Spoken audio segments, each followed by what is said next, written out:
Agradecemos las palabras del doctor Mariano Recalde y seguidamente es el turno del autor del libro Conducción Política, así hablaba Juan Perón, y el jefe de Gabinete de Ministros de la Nación, doctor Aníbal Fernández.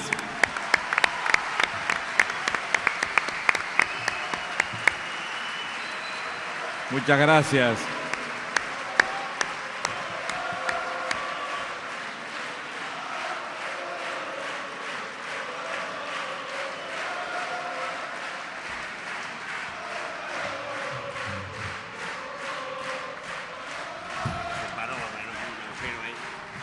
Gracias muchachos. Mañana seguimos hablando un poquito de ese tema. Muchísimas gracias por volver a estar en esta feria del libro que nos emociona y que nos pone muy contentos, muy felices, porque por estos lugares pasan hombres y mujeres enormes de la literatura, de la historia. Presentar un libro delante de mi maestro Pacho es casi me da vergüenza. Pido disculpas, maestro. Espero que me entienda.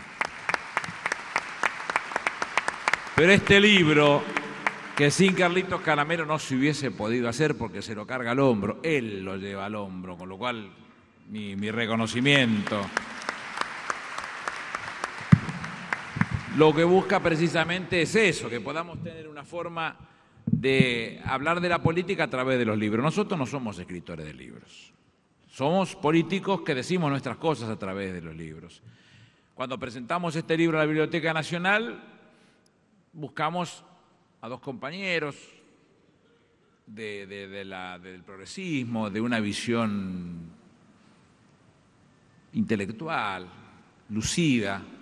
Le pedimos en aquella oportunidad a Horacio González, que yo también deseo su pronto restablecimiento, y a Eduardo Aliberti que participaran con nosotros, y decíamos que en esa casa, que resuenan tantas voces de tantos que han escrito, y donde se supone que el movimiento nacional peronista es ágrafo, nosotros mostrábamos que no, porque en esa casa se lee a Leopoldo Marechal, a Fermín Chávez, a Germán Rosenmacher, a Osvaldo Lamborghini, Horacio Salas, don Arturo Jaureche. Para nosotros es un desafío. Vuelvo a insistir, no somos escritores. Intentamos tomar en este caso, en aquel momento le afanamos la idea a don Arturo Jaureche, hoy fuimos un poquito más osados y las afanamos a Juan Perón. Hasta ahí es más o menos cómo va la cosa. La verdad es que un día ya con el libro pergeñado y dibujado y lo teníamos en la cabeza y ya prácticamente terminado, me invita la presidenta, siendo senador de la Nación, a un acto, y en ese acto me cruzo dos momentos. Hay una foto que está en Instagram, se ve en muchos lugares que estamos uno frente al otro, ella vestida de un color beige, y esa foto es donde yo le estoy explicando el libro, qué quisimos hacer con estas 51 charlas que dio, 9 charlas que dio Juan Perón en el 51 a los cuadros de la Escuela Superior de Gobierno, y que nos parecía que nosotros podíamos extrapolarlas 63 años después y contar qué tienen que ver con la política del peronismo. Pero no es porque Néstor y Cristina han leído a Juan Perón para ejecutarla, sino porque eso es endémico, está dentro, se te emitió, forma parte de tu génesis, forma parte de tu código genético, no te lo tienen que volver a leer, no tenés que volver a mamarlo para saber a dónde tenés que ir. Nosotros le planteamos el tema, nos dijo que iba a ser el prólogo, como uno conoce mucho del paño, arreglamos con los pibes que laburan con ella, que son bárbaros, y decir, mirá, dame una mano, porque si no sale en una semana nos vamos al fondo del lote y entramos últimos en la máquina, necesitamos que esté más o menos rápido, y a la semana nos lo entregaron, una cosa que nos sentimos bárbaros, qué bárbaro que pudimos conseguirlo, porque se ve que le gustó. Y cuando uno lee, ahí dice una cosa, dice, y Aníbal lo hizo otra vez. Cuando dice Aníbal es Aníbal y Carlito, porque yo vuelvo a insistir, solo no lo podría haber hecho nunca eso. Y tiene razón, lo hicimos de nuevo, es verdad. Vuelvo a insistir, en esta vez nos apropiamos de una idea de Juan Perón. Un buen momento para nosotros el volver a Perón. Esto que decía Carlitos, el que no tengamos miedo de volver a Perón, porque muchas de esas cosas tienen que ver con eso, y sobre todo para estos pibes que decía Mariano recién, que recién abrazan la militancia de la mano de Néstor y de Cristina. Y esto es lo que nosotros buscamos con este libro, buscar la posibilidad de que se capaciten, de que entren por el aro a empezar a comprender un poquito de qué se trata el tema. Pero cuando decimos aprender, no estamos hablando de un modelo pedagógico, de donde uno va literalmente a aprender conocimientos. Estamos hablando de un modelo político, donde uno tiene que empezar a comprender qué es el poder político, qué se hace con el poder político, cómo se construye el poder político, cómo se ejecuta el poder político. Y eso es lo que nosotros nos hemos impuesto en esto. Por eso es casi una obligación militante formarse para poder participar de esas cosas. Y formarse, cuando hicimos el primer Sonceras Argentinas, no le quisimos poner manual de Sonceras Argentinas, que era demasiado el afano. Le pusimos Sonceras Argentinas y otras hierbas. Nos contaba la gente en aquel entonces de la editorial que nos acompañaba que muchos habían vuelto a pedir y comprar el manual de Sonceras Argentinas de don Arturo Jaureche, cosa que nos satisfizo enormemente. Ojalá que nosotros con este libro también motivemos a leer Conducción Política de Juan Perón, pero creo que hemos tratado de traducir de la mejor manera y un poco menos anárquica, como Juan Perón mismo lo dice, aquel manual de la obligación prácticamente, de hecho, y mostrar que el magisterio conceptual de Juan Perón después de 63, 64 años está intacto. Y es Perón el que habla de la necesidad de capacitarlos, para que nos entendamos como un método de presentación del libro, porque si no, no se va a entender mucho el tema. Yo voy a leer lo que dice Perón para que se entienda qué dice él y tratar de explicarlo y cómo se relaciona con las políticas del momento. Dice Perón, insistiendo en que uno de los grandes males de la política criolla ha sido el tomar la política como un pasatiempo y no como una verdadera responsabilidad. Y en general los hombres, dice los hombres, no las mujeres, no nos olvidemos que estábamos hablando de 1951 y la mujer vota por primera vez el 11 de noviembre de 1951. Dice, en general los hombres hacían política porque les gustaba. La política no es eso. Se honra la política cuando más responsabilidad se tiene. Vemos un montón de cachivaches que hoy te dicen que no son políticos, que denigran la política, que le molesta que se hable mucho de política. ¿Y cómo llegaron a diputado? Por un clasificado de Clarín. En esto, y con perdón, pero sé que hay muchísimos acá que participan de la misma idea, los que estamos acá arriba y muchísimos de los que están ahí abajo, vivimos para la política, no vivimos de la política. Y quizás ahí esté la diferencia más grande, porque viven bastardeando a la política porque les molesta. Fíjense lo que dice la vicejefa de una ciudad autónoma, que no voy a decir cuál es porque no viene al caso. Se pone cómoda y dice, la política es mi trabajo, no es mi vida. Trato todo el tiempo de tomar distancia y perspectiva respecto de la administración del poder. Le dije a mi equipo, voy a trabajar de vicejefa, no voy a ser vicejefa. ¿Qué tal te queda el moño? Ahora quiere ser gobernadora de la provincia de Buenos Aires. Pero lo peor de todo, que su conductor, o su jefe, mejor dicho, que es un hombre de empresas, de las empresas de su papá, sostiene que su gobierno está compuesto por inexpertos, dice él. Tenemos que dejar de hacer política, dice este señor. El conejo negro, decimos nosotros, porque ni los magos lo hacen laburar.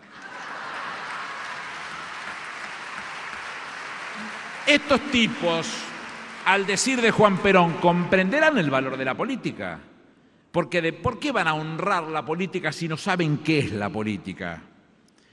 Si su conductor es el que afirma estas barbaridades que afirma, ¿por qué esta mujer va a decir otra cosa?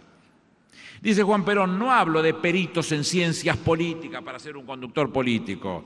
La conducción política necesita un conductor, maestro, formar, organizar y, por último, conducir. Bueno, en esa formación académica necesaria, que es importante, nunca le quitemos el valor al pibe que quiere ir a la facultad. El otro día inaugurábamos con Juanchi el principio, los primeros pasos de la Universidad de Harlingham, o de Hurlingham, como le gusta decirle. Esas universidades se llenan de pibes que son los primeros egresados de su familia. Yo tengo esa dicha de ser el primero, perdón por la autorreferencia, venía bárbaro hasta acá. Pero ser el primer egresado de mi familia de una universidad, esa satisfacción de que no se puede porque a lo mejor te queda lejos, porque te mata la hora, porque laburás muy temprano, porque te cuesta mucho el traslado, porque la guita que tenés no te alcanza y te quitan todas las ganas. Cuando la tenés cerca, vos mismo te demostrás que no tenés que pifiarle y tenés que estar. Y esto es lo que hemos hecho cuando mostramos las 15 universidades que nuestro gobierno, el de Néstor y de Cristina, han creado para el hombre y la mujer común. En cambio, estos grandes genios que nos muestran fueron seguramente a otro tipo de universidades, donde la política es mala palabra, donde el Estado es una porquería, es un cuco, la clase política nos llaman a nosotros, somos la clase política, el enemigo de la sociedad, que digan lo que quieran. En realidad es imperioso que los dirigentes en cualquiera de las formas recuperen la acción. Y esto es lo que nosotros queremos motivar con este tipo de gestos. Dice Juan Perón, si el movimiento no prepara a sus conductores, comete un gravísimo error. Organizará un pueblo para que mañana caiga en manos de incapaces y deshonestos. Y vemos a diario tipos que sacan el pie del plato, lo hemos visto. Este es un peligro. Bueno, nuestra responsabilidad como políticos es que la política no vuelva a caer en manos de impresentables. Esta es nuestra responsabilidad política. Lo vimos el otro día en un acto, yo no lo vi, lo conté, me preguntaron, ¿vio el acto? No, pasaban una de los tres chiflados en un canal de cable. La verdad, si no lo hubiera visto, era imposible perdérselo. Pero habló un bruto con vista al mar, se dice en mi pueblo, bueno, con vista nordelta en este caso, que siempre mira para donde está el oportunismo. En este caso el oportunismo es la derecha y mira para la derecha. Un inculto superlativo. Es como un océano de 1 centímetro de profundidad. Podés hablar de todos los temas, pero muy poquito, muy poquito. ¿Este es el tipo que va a conducir a la Argentina? No, olvidémonos, olvidémonos. Dice Juan Perón, desgraciado del pueblo que nombra dirigentes a hombres que no saben dirigir. La responsabilidad del dirigente es por todos los ciudadanos. La responsabilidad del ciudadano es per se, o en todo caso para su familia, pero no la del ciudadano. La de los dirigentes es la del resto. Y esta es la responsabilidad casi de culto para nosotros. ¿Y de dónde saldrán esos dirigentes? Saldrán de los cuadros, lo decía Carlitos Tomada recién, saldrán de los cuadros, viejo, lo tenemos que formar nosotros. Bueno, perdamos un poquito de tiempo del nuestro y pongámonos a preparar los cuadros, porque solo no salen, no se venden en Carrefour.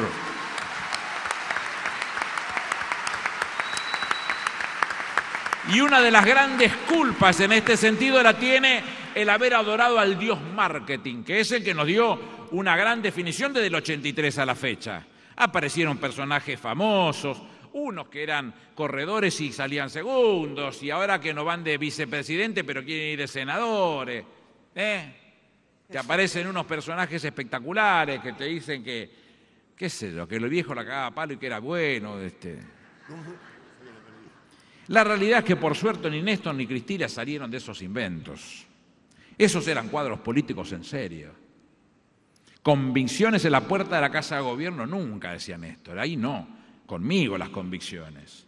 Obstinados, difíciles, confrontativos, duros, tenés razón. Son así. ¿Qué va a decir? ¿Que van a andar ocultándolo? Son así. Pero ¿sabes qué? A cualquiera de estos dos, de Néstor o de Cristina, vos le podés hablar de un pibe en la puna que busca un violín, o le podés hablar de apretarle los dientes a los buitres que te quieren afanar la plata del pueblo argentino. Les da para las dos puntas. ¿Y cómo se hace? Se hace sabiendo llegar al pueblo en sus explicaciones concretas, contándoselo, no guardándoselo, contándoselo, porque te dicen que la masa es incapaz de absorberlo, no. Cuando vos le vas contando todos los días con el criterio real de la propuesta política, la masa termina por comprenderlo, en todas las formas. Por eso yo siento orgullo cuando nos reunimos en muchos lugares y vos vas mirando y ves caripelas radicales. ¿Y por qué eso me pone bien? Porque hubo un patriota en 1891 que rompió la unión cívica para no entregar esa parte de los patriotas argentinos a los conservadores. Se llamó Leandro Alem. Y ese patriota dio la pelea en la Convención de Rosario y caminó un país que no había internet ni aviones, había que caminarlo literalmente, para convencer que esa no era la forma que ellos habían elegido. Ni Mitre con Bernardo Irigoyen, ni Mitre con José Evaristo Iriburu. Y se baja Mitre. Por supuesto que cómo termina la cuestión, yendo Bernardo Irigoyen con Garro, que era un puntano, y yendo por el otro lado Luis Sáenz Peña, que era el único que podía pararlo a Roque Sáenz Peña, que se venía como se venía, porque era su padre y no iba a jugar contra su propio padre, y José Evaristo Iriburu. ¿Cómo se hacía para resolver ese colegio electoral tan difícil? ¿Cómo corresponde a ese momento? Carlos Pellegrini mete preso a todos los radicales y nombran al presidente que correspondía. Pasaron 125 años y Sanz se cagó en la Convención de Rosario y le entregó la Unión Cívica Radical a los conservadores. Por eso me place ver caras radicales en nuestros actos. Será circunstancialmente quien te dice que a lo mejor cuando las cosas vuelvan a su normalidad volvemos a competir en 2 años. Que así sea. Que así sea. Las fuerzas nacionales y populares nacieron para eso, no para que las manoseen y las entreguen al mejor postor. Eso no es persuadir. Perón decía, yo no persuadí a la gente con palabras, porque las palabras poco persuaden. Yo persuadí a la gente con los hechos. Yo le decía, hay que trabajar, pero yo le metía desde las 5 de la mañana. Tenía una masa, dice Perón, todavía inorgánica para conducir, pero contaba con el corazón de los hombres. El vínculo que Perón reclamaba entre el conductor y los hombres es fundamental. Y no hay nadie que lo interprete de mejor manera que Cristina. Cuando lo dice Cristina, el amor vence al odio. Cuando habla permanentemente de la relación con los otros, la patria es el otro, todas esas expresiones no son expresiones de pico, son expresiones reales de un gesto permanente y cotidiano para tratar de transformar esa situación en la que nos encontramos. El amor es combustible, la relación con los jóvenes. Antes hacíamos los actos todos juntos. Una vez alguien se dio cuenta que había que separarlo y lo que tiene que ser formal, que sea formal, aunque estén los pibes. Pero del otro lado están todos los pibes y que pueden ser un acto informal porque se puede dar. Y ella va y está con ellos y charla y les comenta y se los dice y baila y los tipos se enojan porque ella baila. Es impresionante. Pasó lo mismo con Evita, con los cabecitas negras o los descamisados. Pero fueron ellos los que recogieron su nombre y lo llevaron como bandera a la victoria. El camino es el correcto, los pibes son el camino. Ese es el camino correcto. Es un trabajo de todos los días, dice Juan Perón, hombre por hombre. Cuando todos compartan de corazón nuestra doctrina, tendremos el instrumento para la conducción y entonces conducirá cualquiera. Es como un caballo, que cuando es potro lo conduce el domador, pero cuando está adiestrado lo puede conducir hasta un chico. Dice Perón, maicito por maicito se come el maizal. Y esta es nuestra responsabilidad, y es nuestra responsabilidad de acompañarlo a Mariano y a Carlito, porque maicito por maicito se come el maizal, y esa es la tarea que nosotros tenemos que ayudar a dar en la ciudad de Buenos Aires. Y es una nueva forma de adoctrinar, es la vieja forma de adoctrinar. No pasa por discursos televisivos o promotoras infartantes que te muestran en todos lados. Nadie puede competir contra una piba o un pibe militante entrenado y convencido.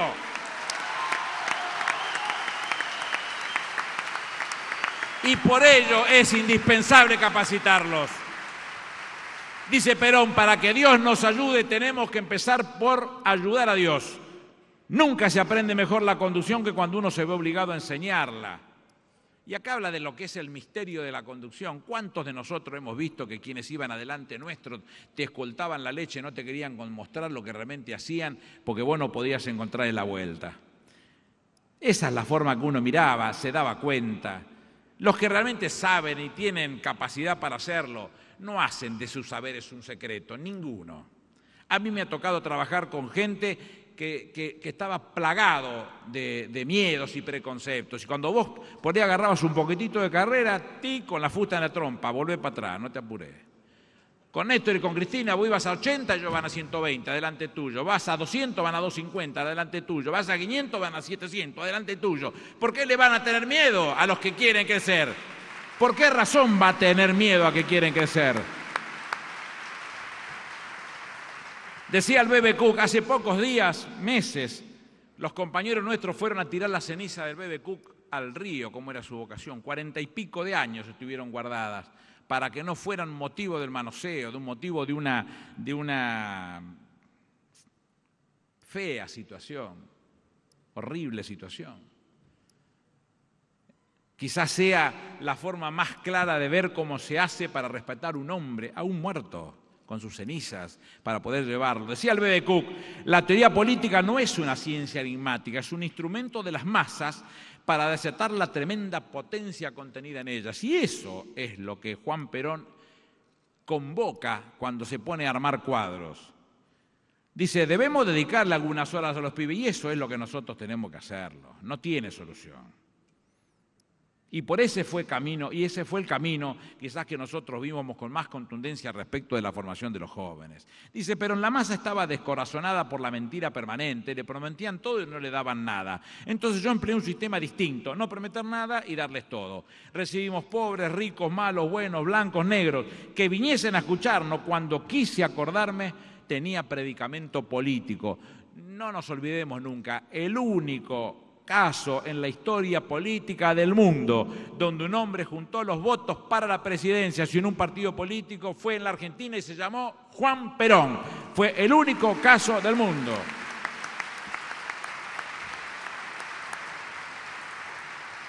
Después lo transformó como herramienta electoral al partido. Dice Juan Perón, en el Departamento Nacional de Trabajo comencé a conversar con los hombres, cómo pensaban, cómo sentían, qué querían, qué no querían y las quejas del pasado. Yo les hablaba en su mismo léxico y dirían, este es un comunista. Y yo les hablaba un poco en comunismo, venían con 40 años del marxismo y con dirigentes comunistas. Es fantástico lo que dice Perón. Lo que es darle estatura a la expresión, la estatura a la palabra. Octavio Paz en 1970 en la Universidad de México dice que hay que reconstruir el contrato social, y el contrato social es un contrato verbal.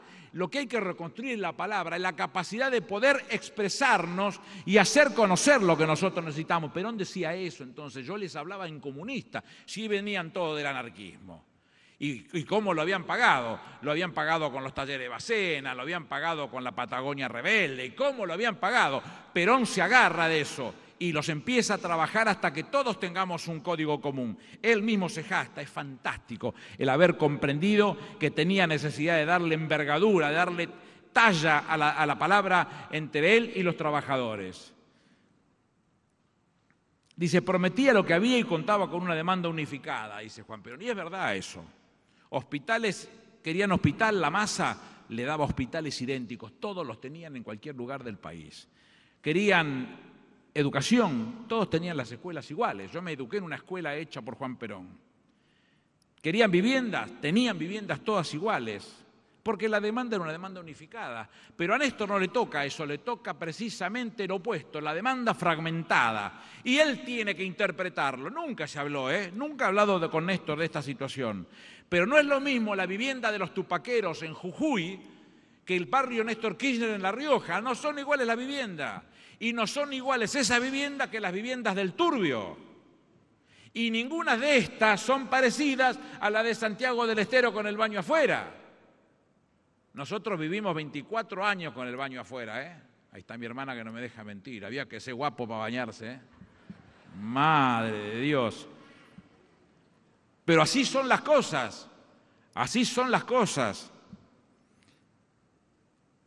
En esa sociedad fragmentada, Néstor se valió de las formas más claras y contundentes de la conducción para poder ponerse frente a ellas. Y sobre esa fragmentación construyó respuestas individuales para que no dejara ninguna fuera de los dirigentes. Vincular los grupos, Néstor lo entendió como ninguno.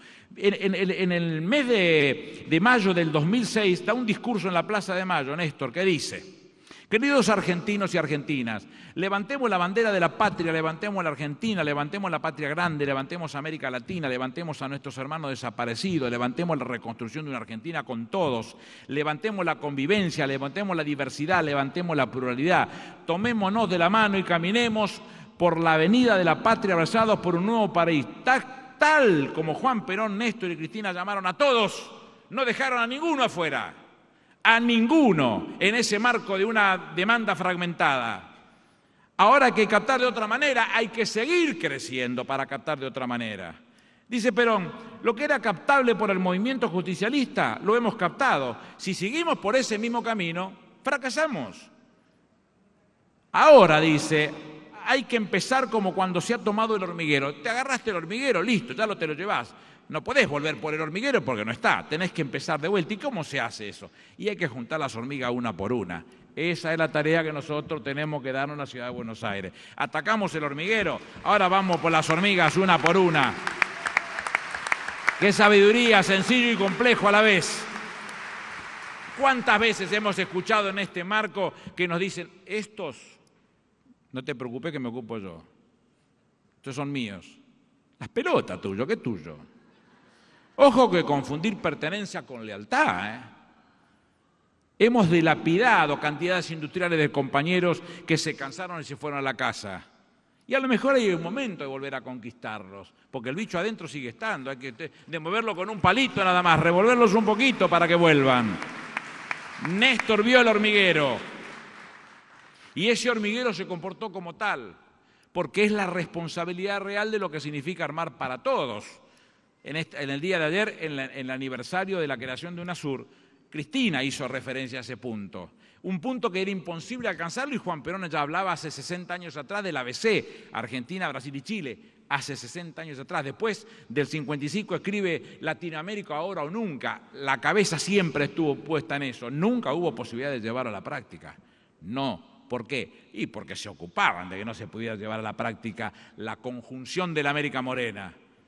Dice Calle 3, entre las patas nunca escondo el rabo, prefiero morir como rebelde que vivir como esclavo. Seguro que los tuyos se rinden primero porque los soldados míos no pelean por dinero. Esa es la juventud de los argentinos. No pelean por dinero. Adoctrinados, convencidos. Dice Perón, todas las doctrinas han sufrido deformaciones en el mundo.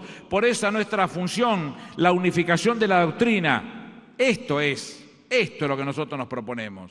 Propuso una doctrina, Juan Perón, que venía de la doctrina social de la Iglesia. Imaginó una fórmula pedagógica sencilla que él le llamó las 20 verdades.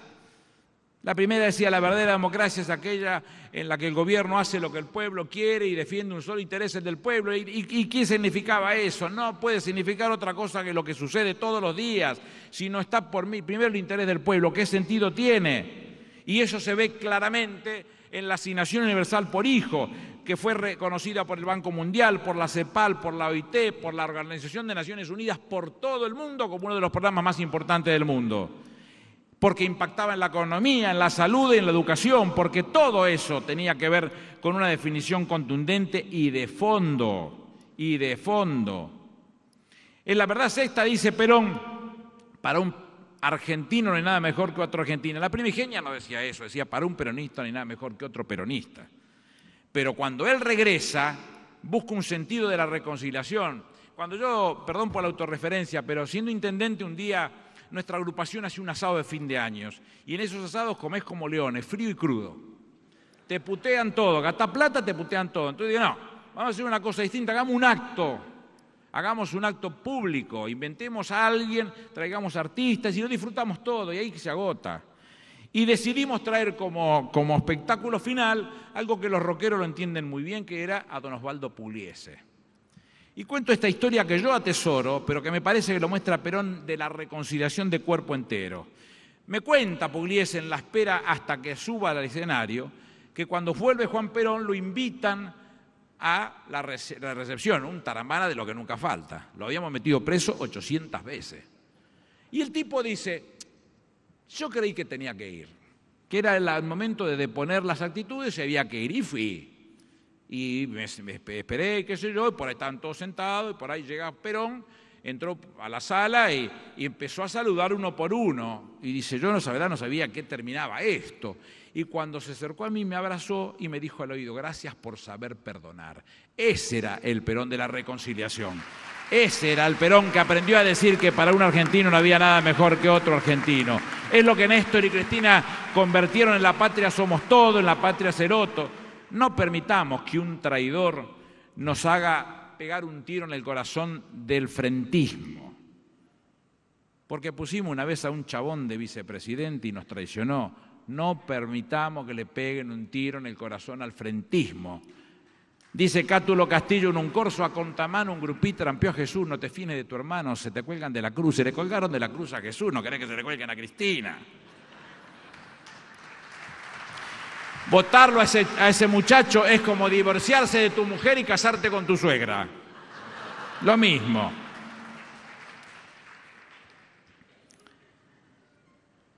En cualquiera de las condiciones que discutimos y miremos, todas terminan produciendo el mismo efecto y llegando al mismo punto. No hay gobierno más peronista que el de Néstor y Cristina después de la Revolución Fusiladora. No lo hay. No tengan duda que no lo hay. En ese marco doctrinario uno debe trabajar entonces con la actualización para estar al punto que uno quiere llegar. Y dice Perón, lo que hoy nos enorgullece mañana será anticuado. Hace un siglo hubiese sido anarquista y mañana dirán, mira lo que hacen estos bárbaros. Y seguramente nos pasará a nosotros con nuestras propuestas, seguramente. Pero como dice Roberto Arlen, los lanzallamas, que entre paréntesis felicito a Tristán, que lo veo acá, por lo que están haciendo en la televisión pública con esa brillante ficción, el futuro será nuestro por prepotencia del trabajo. Entonces, esta tarea de Néstor y Cristina siempre fue en esa. El futuro iba a ser de ellos, por la prepotencia del trabajo, solamente por eso. Néstor lo imaginó, la puso en marcha, había que salir del infierno, decía Néstor. Y Cristina lo puso a laburar en serio y con eso fue conquistando los puntos por punto, procrear, el progresar, la asignación universal por hijo, 19 vacunas, 6% del Producto Bruto Interno a la educación, la movilidad jubilatoria. ¿Cómo podemos ver el eje de la inclusión? ¿No ves que todo es inclusión? Señores, se trató 48 leyes laborales desde que Néstor Kirchner asumió. ¿Sabe con cuántas se baja la cabeza? Con ninguna. Porque siempre fueron para respetar al trabajador, nunca para agraviarlo.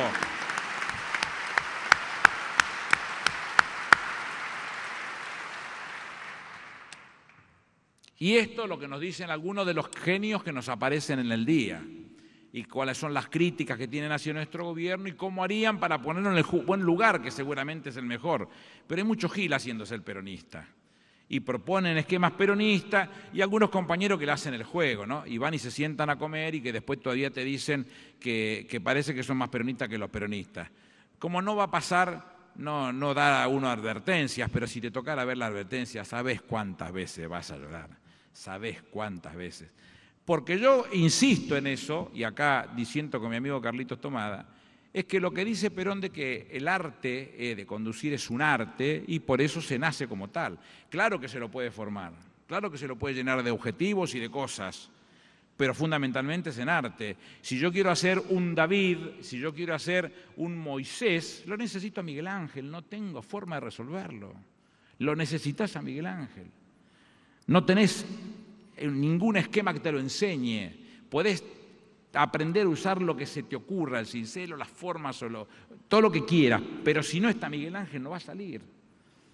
Ese que le pegó en la rodilla al Moisés le dijo que hablara, nadie lo va a lograr, será imposible que uno lo pueda hacer. Por eso se puede comprender la conducción, pero no se puede llegar hasta el fondo. Perón decía que el mariscal de Sajonia durante 20 años había caminado con una mula y que la mula no había aprendido nada de conducción. Y nosotros, la verdad, que en esta Argentina de hoy conocemos poquitos mariscales de Sajonia y mulas a montones, que no van a aprender un carajo nunca de la política. Y Perón decía que eran lugares para elegidos eso, y realmente son lugares para elegidos. Es lo que Perón dice el óleo sagrado de Samuel, los que están tocados por el óleo sagrado de Samuel. Cuando las 12 tribus judías deciden formar un estado parecido a lo que era Siria o Canaán, lo que hacen es precisamente una monarquía teocrática que solamente podía venir de la mano de Dios. Entonces Dios es el que lo pone a Samuel para que unja al que va a ser el rey. Lo hace primero con Saúl, que defecciona, lo manda nuevamente a Samuel a buscar a Belén, a quien va a ser su reemplazante, y lo encuentra en la misma casa de Isaí, que es David, y después David tiene a su hijo con Betsabé, con su última mujer, con la octava, y termina siendo el tercer rey. Pero solo se tocaba con el óleo sagrado, se sabía quién era el elegido. Estos lugares se llegan con los elegidos. Y esa es la situación que solamente tienen oportunidad de verla, interpretarla y llevarla a la práctica los elegidos, nada más que los elegidos. Bueno, yo imagino que en ese caso Cristina, que no es comparable con el resto de los hombres, porque es la única presidenta elegida en nuestro país, debe ser la mujer que Juan Perón imagina cuando habla en esa conducción política del pensar por la mujer que se viene. Yo me imagino exactamente a ese tipo de mujeres. Y volvemos siempre a la capacitación. Nos decían los conservadores, hay que educar al soberano, unos cínicos. Ni lo hicieron los que torcieron la historia, ni los que sembraron miedo, ni los que atacaron a los vulnerables, ni los que servían a panzudos patrones. No lo hicieron ninguno. Dice el payador perseguido, si a veces he cantado ante panzudos patrones, he picañado las razones profundas del pobrerío. Yo no traiciono los míos por palmas ni patacones. Yo no transformo, ni yo, ni mis compañeros, ni ninguno de los que está acá traicionan a los nuestros por palmas o patacones. Es la pelea que se viene, es la que nos corresponde. ¿Qué nos van a hablar de educar al soberano si no han hecho nunca nada? Nos decían que educar era poblar, que gobernar era poblar, gobernar es educar. ¿Y cómo se educa? Se educa cuando se pone las cosas en serio. Un presidente sudamericano, no voy a hacer el nombre, en este caso es serio porque no me tengo que meter en un Estado soberano, pero nos decía que la educación era un elemento de consumo y al que quería usarla la tenía que garpar. Vos sacabas un crédito para estudiar, pero si no te recibía, lo garpabas igual. Con lo cual por ahí quedabas estudiado toda la vida y encima ni siquiera llegabas a ser un profesional. Y acá, cuando yo formé parte de esa reunión, que éramos 5, cuando Néstor dijo, el 2010 nosotros tenemos que tener el 6% del Producto Bruto Interno. Fue 6.47 del Producto Bruto Interno destinado a la educación. Es todo lo que nosotros tenemos que estar pensando. Y en esto hace Néstor una diferenciación cuando él habla específicamente en tema de la ley de medios audiovisuales. Y él dice, Cristina tuvo el coraje que yo no tuve. Se separa de esa situación, él mismo se autoincluye. Y en eso Juan Perón habla de una cosa definitiva donde dice, estos movimientos triunfan por el sentido heroico de la vida. Y ese heroísmo se necesita para hacer triunfar al hombre de bien. Conocemos muy bien el sentido heroico de la vida, conocemos muy bien el sentido heroico. Este es el gesto con el que Juan Perón atizaba, alimentada a sus cuadros políticos en 1951. Pero tenemos muchos compañeros muertos y desaparecidos que hicieron honor al sentido heroico de la vida. Néstor es el mejor ejemplo. Néstor es el ejemplo de mi generación. Cuando volvimos nosotros de Calafate, el día de la muerte de Néstor con sus restos, había un cartel que decía, Néstor, decía un pibe, Néstor es el Perón de mi generación. Qué bárbaro que el pibe dijera algo que uno que tuvo oportunidad de bregar o laburar o pensar porque Juan Perón volviera, el pibe lo expresara con tan pocas palabras y tan contundentemente. Néstor es el Perón de mi generación. El más contundente era otro cartel que decía, Néstor, cerraste los ojos y abriste millones. Y esto es quizás la forma que nosotros más fuerte y contundente tuvimos para llevar adelante este tipo de cosas. Con dirigentes modernos, con dirigentes distintos en ese formato. No es el formato del caudillo, que se seguía un hombre porque sí, nada más. Jauretche hace una diferenciación, dice que el caudillo era el sindicato del gaucho, pero había caudillos y caudillos. Caudillos que se hicieron cargo de las provincias porque era la ley del desorden en alguna manera, y caudillos que en las grandes orbes se quedaban con lo que le pertenecían a los otros. Estamos hablando de estos casos específicamente, no de los otros. Y los medios que en este caso juegan de intermediario entre este tipo de nueva formación de políticos, los tapan, los blindan, como pasa específicamente en la ciudad de Buenos Aires. ¿Cómo puede ser que se hayan muerto 2 pibes en un taller clandestino que había sido denunciado por la Alameda y no salga en la tapa de los diarios? No tienen vergüenza. Es terrible eso. Es terrible. Los muestran, los protegen, los blindan. impiden que esto se muestre, cualquier cosa hacen. Y estos dirigentes, con tal de estar en la televisión, hacen otra cualquier cosa. Bailan por un sueño, hacen reuniones de amigos en la televisión, se presentan como las vedettes, con todo el respeto que me merecen las vedettes. Perón hablaba de ese tipo de modernizaciones. Nadie tuvo en cuenta como Néstor esa visión, quizás, en eso, ¿no?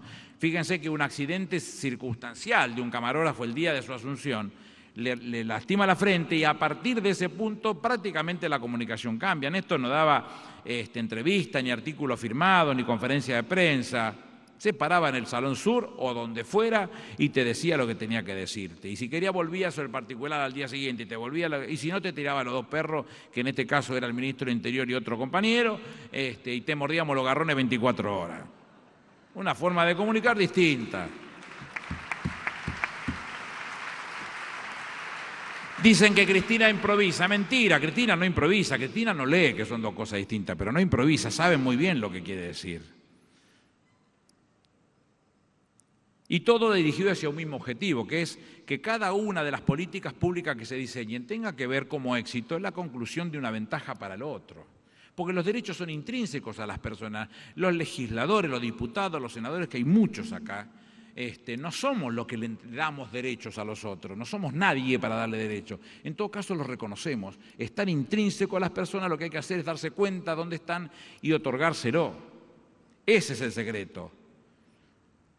Dice Napoleón que el éxito, y Perón lo toma per se, se concibe, se prepara, se organiza, se realiza y se explota. Y entonces no es una casualidad, no es el destino, no es la suerte.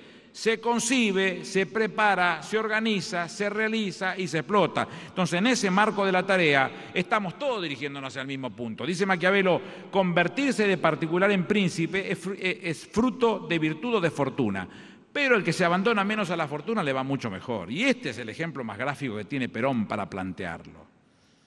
Es el ejemplo más claro. Quien quiere conducir con éxito tendrá que exponerse entonces. Solo exponiéndose se conduce con éxito. El que quiere solo éxitos mediocres, que no se exponga nunca. No va a tener éxitos rutilantes. Tampoco va a tener conflictos, pero no va a tener éxitos rutilantes. Va a tener éxitos mediocres. Y si no quieren fracasar, lo mejor que hay que hacer es no hacer nada. Bueno, de eso vemos mucho todos los días. Mucho todos los días. La verdad es que en esto seguimos avanzando sobre cosas que nos importan en el marco de cómo hace el dirigente para comunicarse con los que están con él, con sus cuadros, con la tarea de todos los días. Y lo vuelve a repetir Perón en eso, buscando un espacio para decir la verdad. ¿Cómo se hace para decir la verdad? Yo cuento una historia chiquita que me tocó con Néstor. Un día, ya no era presidente, llamó por teléfono por un tema que no le había gustado y empezamos a discutir y nos terminamos reputeando, pero barbaridades. Entonces uno dice, qué locura eso, ¿cómo se sale de esto? La cuestión que ese día era un viernes y los viernes jugábamos al fútbol y después cenábamos en la Quinta de Olivos. Yo no voy a ir, ¿cómo voy a ir? Voy a ir y no lo voy a saludar, o voy a ir, me baño y me voy, o no voy a su casa y después genero un quilombo en su casa, no voy directamente y chao. Avisé, le dije a un compañero, no voy, de explicárselo, qué sé yo, después veremos ya. Me quedé laburando, loco como una cabra, y como a las 9:30 de la noche suena el teléfono, dice, el doctor Kirchner.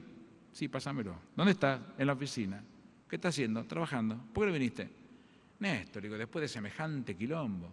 Pero sos boludo ese. Esto es de nosotros, el otro es trabajo, después vemos cómo resolvemos el tema del trabajo, pero esto es para nosotros, vos tenés que estar acá, no tenés que estar ahí. Entonces, ese es el espacio que el dirigente, el conductor genera para hablar con el otro, para que el otro pueda expresarse en el marco de su conducción. No le teme al que le dice. Para la conducción, dice Perón, el secreto es sumamente importante, porque la conducción es el método en acción. La política y la conducción es una lucha de dos grandes voluntades contrapuestas. Lo que hay que hacer, el secreto de esto, del éxito, es poner delante de la voluntad adversaria un telón, para que no te vean a vos, pero quedarte con esa voluntad. Critican a Néstor por esto y a Cristina mucho por esto, porque hablamos de la información, el secreto y la sorpresa. Y la información, si no estás informado, ¿qué querés conducir? Vean los gansos que aparecen, si no saben de qué hablan. Aparece uno que te dice, yo voy a sacar el cepo, que no existe por otra parte, el 10 de diciembre. Entonces salen dos economistas, Melconian y Ingaramo de Roy, y dicen, no, es imposible, olvídese eso. ¿Cómo es este tema?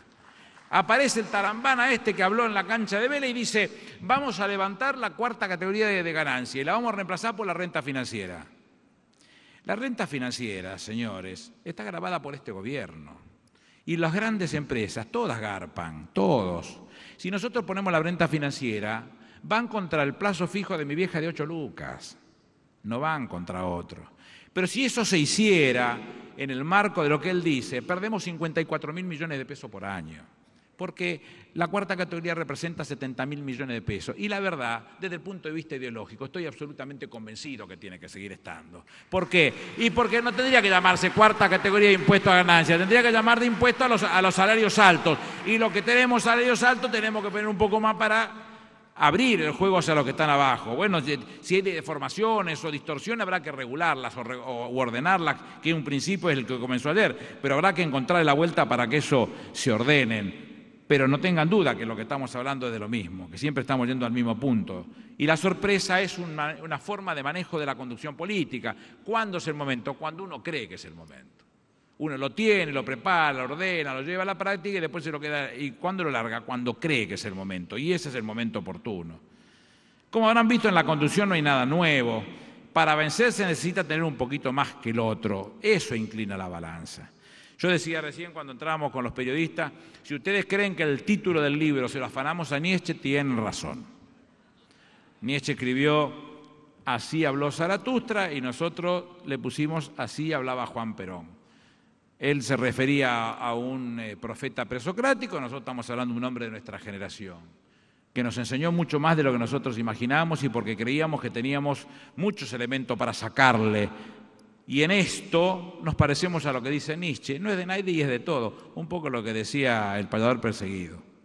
Cuando yo era pibe, había cuadros de la política que uno los miraba, porque eran casi los superhéroes de mi momento, y esos eran los que te marcaban la línea. Siempre le fue como el diablo, preso 400 veces, mal de guita, todo ese tipo de cosas. El superhéroe mío era Cacho el Cadri, Émbar el Cadri. Y Cacho decía, fracasamos, decía Cacho, no pudimos hacer la revolución, pero podemos y podremos comenzarlo de nueva manera. Lo estoy haciendo con mis palabras. Otra vez, podremos intentar hacerlo otra vez. Pero lo más contundente, dice él, lo más importante es cuando los pibes agarran nuestros papeles y se den cuenta que no todo se compra, que no todo se vende y tengan ganas de querer cambiar el mundo. Y lo que nosotros le proponemos a estos pibes, que no todo se compra, que no todo se vende y que tengan ganas de cambiar el mundo para encontrarnos en un lugar en conjunto. Don Arturo utiliza un verso del Martín Fierro, en el cual dice él, las armas son necesarias, pero nadie sabe cuándo ansina si andás paseando y de noche sobre todo debés llevarla de modo que al salir salga cortando. Bueno, lo que nosotros proponemos que las palabras de nuestros cuadros cada vez que salgan cortando, tienen que lastimar, tienen que doler nuestras palabras. Cada vez que hablemos en cualquier lugar y digamos lo que tenemos que decir, no le tengamos miedo a ese tipo de discusiones. O porque dijiste culo y te miran mal. Nuestro planteo tiene que estar dando como una cuestión de fondo. Las palabras tienen que doler, al salir salgan cortando. Esa es la verdadera pelea que nosotros queremos dar. Si acertamos en el camino, no se va a caer un proyecto nacional y popular por nada del mundo. Lo hicimos con Juan Perón, con Néstor y con Cristina, y es mucha la tarea que queda por delante. Y ese es el camino que elegimos. Que Dios lo bendiga. Gracias, compañeros.